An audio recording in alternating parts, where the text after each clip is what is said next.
first of all, I want to say I'm really honored and humbled to, be here. First of all, stand in front of His Holiness and with you guys. There's so much emotions because, I do work with a lot of communities, but Tibetan community is definitely one of the most, kind, lovable, passionate, good hospitality people that I've ever met. I more often just check my, Instagram and all the messages you guys are sending me. It's really, it really touches my heart. I try to answer them as much as I can. I try to share them as much as I can so people, not just in America, but all around the world can see what kind of, people Tibetans are. I'm going to give you guys a little story. I remember, I'm born in Switzerland, but I'm from Turkey. And I came to America when I was 17 years old, back in 2009. And I remember after I came, one of my friends, in America was a Buddhist.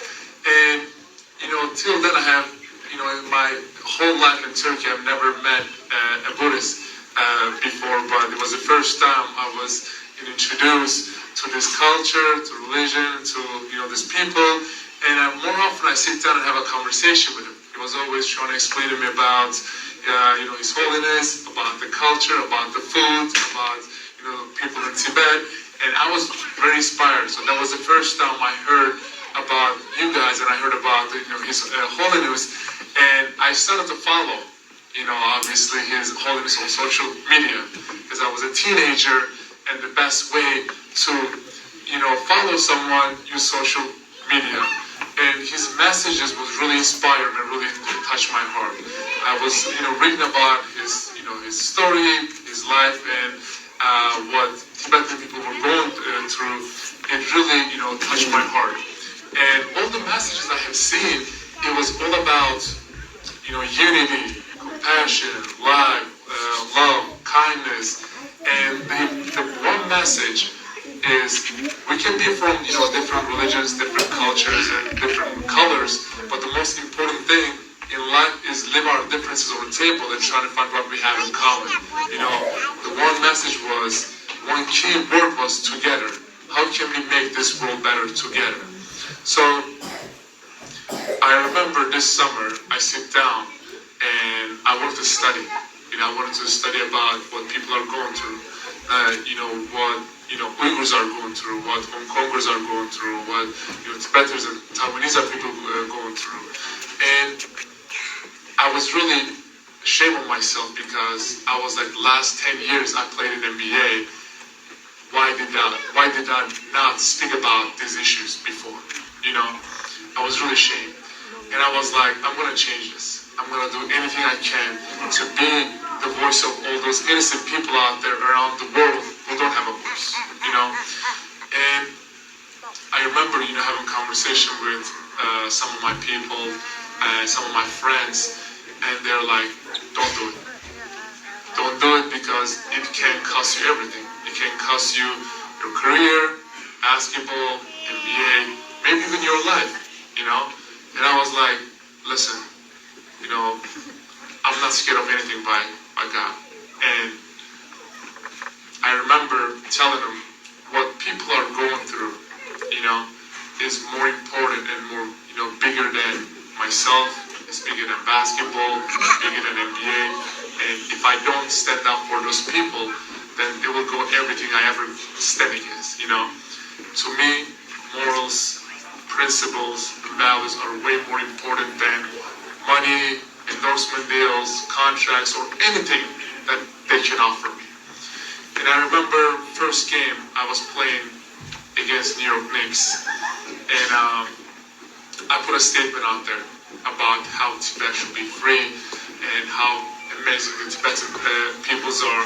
And even in 1 hour, I started to get pressure from many people. And I remember right before the game, I put my shoes on.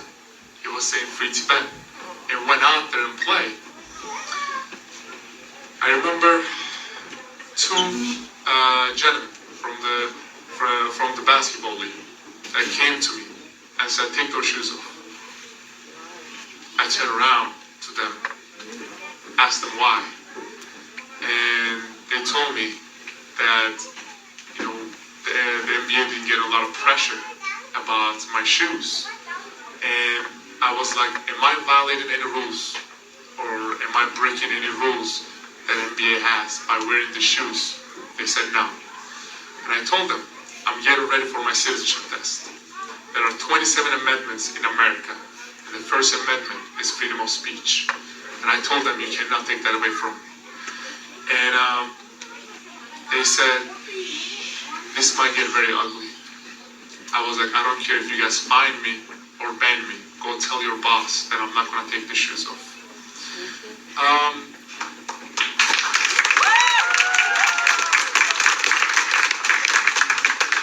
You know, because the reason is I remember when I was 9 years old, was a little kid, my mom told me that stand up for what's right, even if it means sacrificing everything, you know?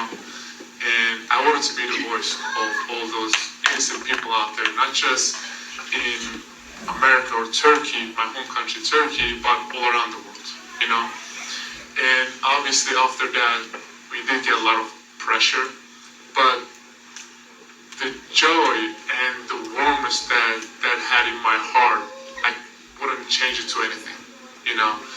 But because that's what the message is, that's what His Holiness teaching all of us.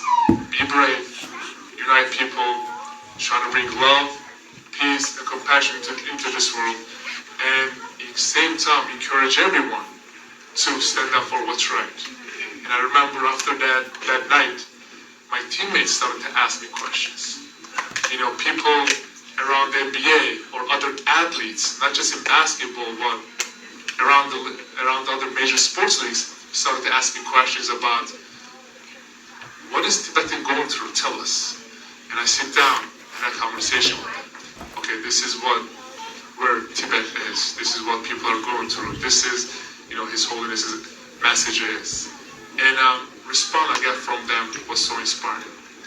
But lastly, I'm going to say, because I'm really excited about the food, so I don't want to talk too much. I don't want to talk too much, but I think you guys are an amazing community.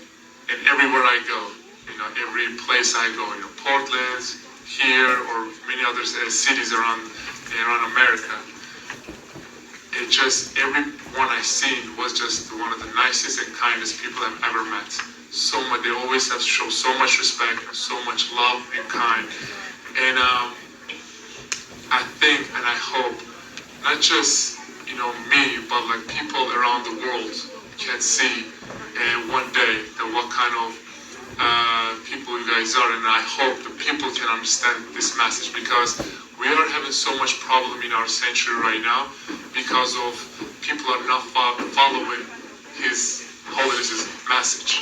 If every religion, if every culture, if every country, right, if every community, every city, everyone, every individual follow His message, the world can be a way better place, you know? So, I want to say thank you. We have a game on the 13th. I hope you guys are Celtics fans. That's what I'm talking about. So I just want to say thank you guys for inviting me here again. I'm really honored and humbled to be here. Actually, my childhood dream, I was actually talking to my friends about it, to actually meet His Holiness one day. And I hope online or maybe face-to-face one day I can, you know, achieve this dream, because that was one of my biggest dreams. So thank you guys again for inviting me, and I hope to see you guys at one of my games. So. Now,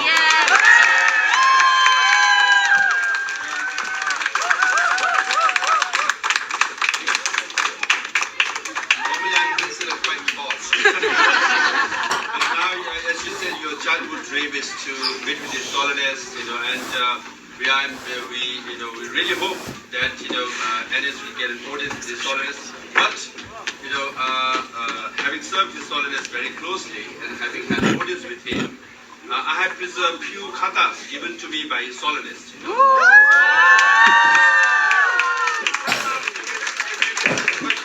Means, I really preserved it well. So, His Holiness gave this to me, so I'm giving it to you.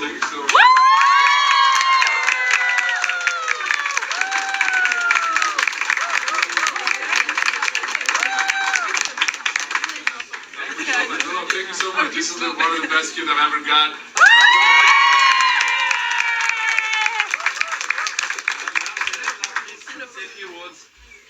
Professor, 叶大친구시다.